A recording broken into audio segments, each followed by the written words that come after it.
Okay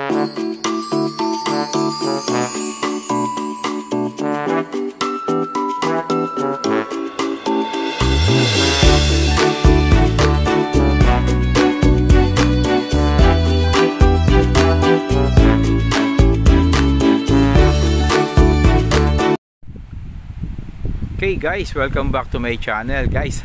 Another foreclosed property tayo ng bangko dito sa Canyon Woods. Nandito ako sa may tuktok.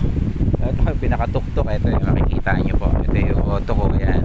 Pero andito ako sa may tuktok. Yung binibenta natin doon sa baba. Ayun o. Ayun, papunta tayo doon. Medyo mamaya aakyatin ko na naman yan pataas. Pero dito ako pinapunta nung guard eh. Okay, pasyalan natin yung binibenta natin. So habang nagsasalita tayo dito guys, okay, nandito pa rin tayo sa Canyon Woods Canyon Woods, dito sa may Laurel, Batangas, no? Ayan, papakita ko yung ganda ng view rito. Sobrang ganda, di ba? Ayan, di ba? Ayan, medyo matarik lang yung kalsada, di ba? Matarik talaga, ayan. At saka marami pang ginagawang kalsada rito. Ayan, medyo putol pa yon. May co-connect pa yan dito eh. Magkakaroon ng connection yan dyan eh. Ayan, okay. Tapos ayan, di ba? So makikita nyo po yung buong Canyon Woods dito sa location na to, dito sa binibenta nating property. Foreclosed property po ng bangko. Okay, medyo matagal lang tayo maglakad kasi medyo matarik yung kalsada, pero magaspang naman yung kalsada, magaspang naman yung kanyang pinaka semento, so hindi tayo madudulas dyan. Yan, okay. So exercise tayo dito. Medyo malakas lang yung hangin guys, kasi mapapakinggan nyo sa monitor natin talagang sobrang lakas ng hangin. Anyway, so ito na tayo, lapit na tayo sa location na binibenta natin. Ito po.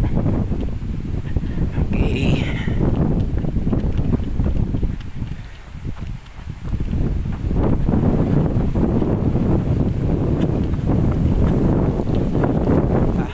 Saan ba dadaan dito? Kalsada yan? Ito? Cul-de-sac yan, cul-de-sac. Cul-de-sac. So hindi lang natapos.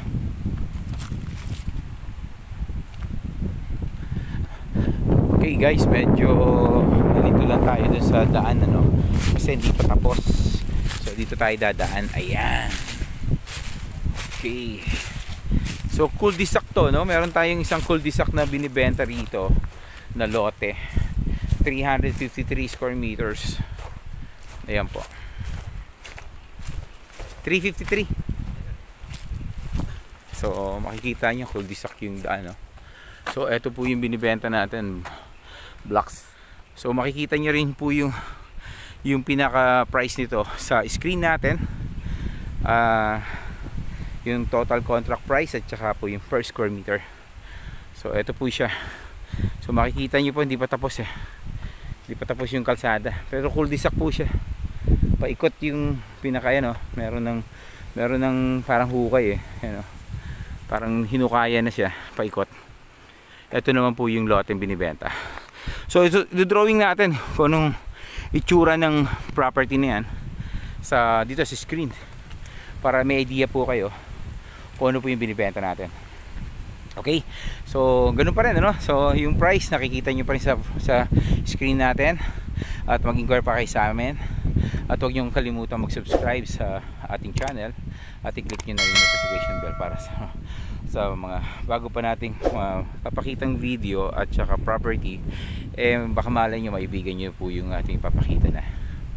Okay, so maraming salamat sa inyong oras. Ikuti po natin ng isang beses para at least meron po kayo idea. Napakaganda ng location na to. Okay po, marami pong salamat. Medyo napagod po ako kasi sobrang tarik po na yun. Nandun po yung sasakyan ko, nandun sa pinaka tuk-tuk na yun Okay, salamat po ng marami. Bye bye.